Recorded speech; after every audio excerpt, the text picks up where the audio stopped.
दुनिया की सबसे ज्यादा अमीर तरीन मुल्क कौन सा है?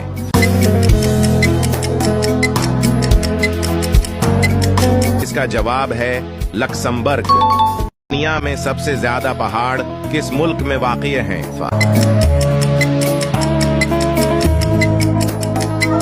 इसका जवाब है स्विट्जरलैंड में। दुनिया में सबसे ज्यादा कुत्ते किस मुल्क में पाए जाते हैं?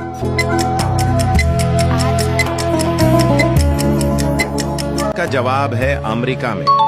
दुनिया में सबसे ज्यादा शेर किस मुल्क में पाए जाते हैं?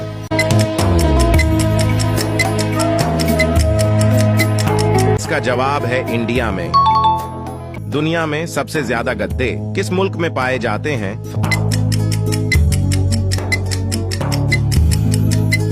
इसका जवाब है चीन में। दुनिया की सबसे ज्यादा आबादी किस मुल्क की है?